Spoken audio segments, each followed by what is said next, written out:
Pembayaran UGR di Kabupaten Magelang kembali berlanjut. Kali ini pembayaran dilaksanakan di Desa Gendusari dan Desa Rejosari. Pembayaran UGR ini bukan karena terdampak tol Jogja Bawen, melainkan terdampak TPST Regional Magelang. Berikut informasi selengkapnya.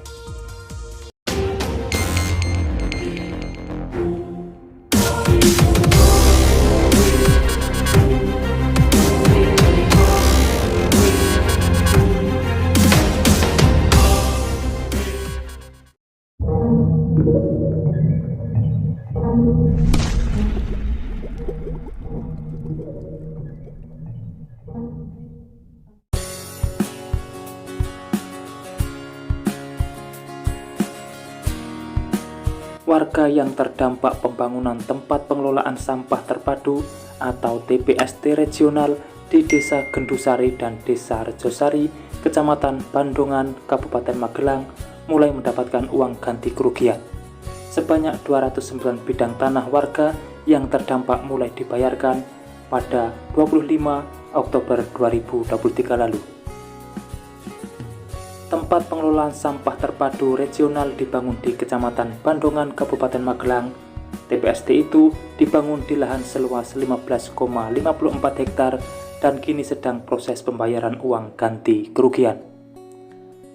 Kepala Bidang Pengelolaan Sampah Limbah B3, Pengendalian Pencemaran dan Kerusakan Lingkungan, Dinas Lingkungan Hidup dan Kehutanan Provinsi Jawa Tengah, Tri Astuti mengatakan, total lahan untuk lokasi TPST dan akses jalan masuk 15,54 hektar.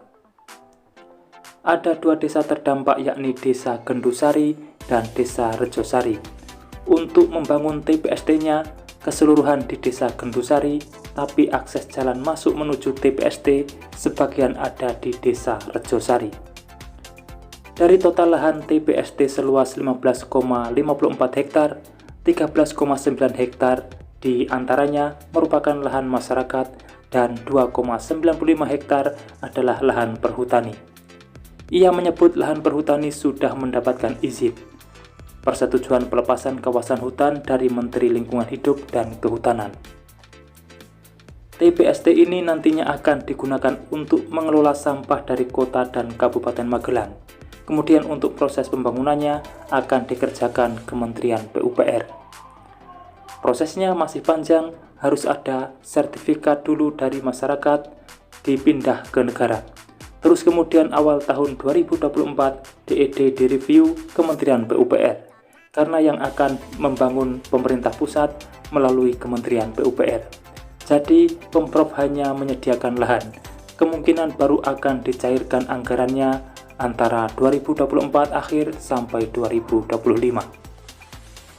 Sementara itu, Kepala BPN Kabupaten Magelang Ayani mengatakan, semua bidang tanah untuk Desa Gendusari ada Fasum 11 bidang, TKD 1 bidang, tanah masyarakat 189 bidang, kemudian untuk Desa Rejosari ada 5 bidang fasilitas umum dan 20 bidang tanah masyarakat. Pembayaran UGR kemarin pada Rabu 25 Oktober untuk Desa Gendusari yang bisa terrealisasi 49 bidang dan Desa Rejosari 7 bidang. Luas Desa Gendusari 3,5 hektar, kemudian Desa Rejosari 1,6 hektar. Nilai ganti rugi Desa Gendusari sementara sebanyak 6,7 miliar dan Rejosari 563 juta. Proses pembayaran UGR juga dilakukan di hari berikutnya dengan wilayah Desa Gendusari. Total nilai ganti rugi untuk daerah ini senilai 13,1 miliar. Sebanyak 125 bidang, luasnya 6,9 hektar. Sisanya yang belum teragendakan karena masih ada yang mau melengkapi persyaratannya karena hak waris. Desa Gendusari ada 15 bidang dan Desa Rejosari ada 13 bidang. Mudah-mudahan nanti semuanya bisa terbayarkan. Mengenai nilai harga tanah, kabarnya dihargai 160.000 per meter persegi.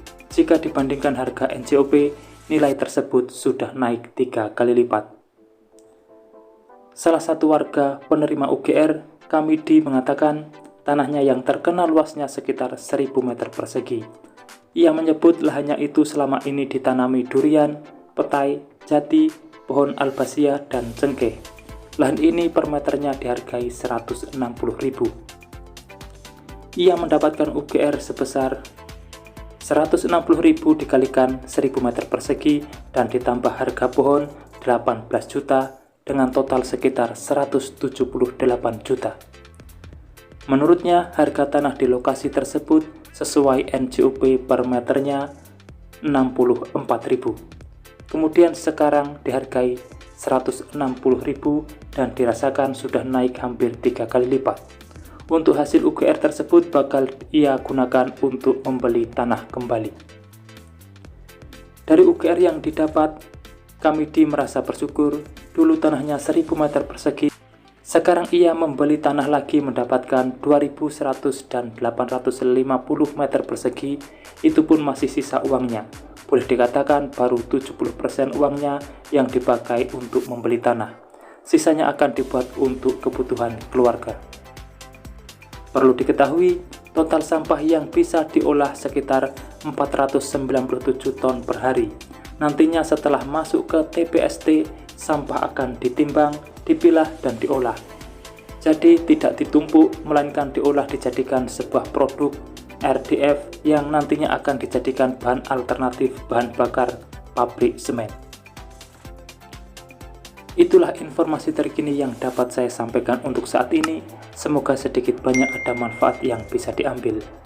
Dan sudah waktunya saya undur diri. Mohon maaf jika ada kekurangan. Wassalamualaikum warahmatullahi wabarakatuh. Sampai bertemu di kabar menarik selanjutnya.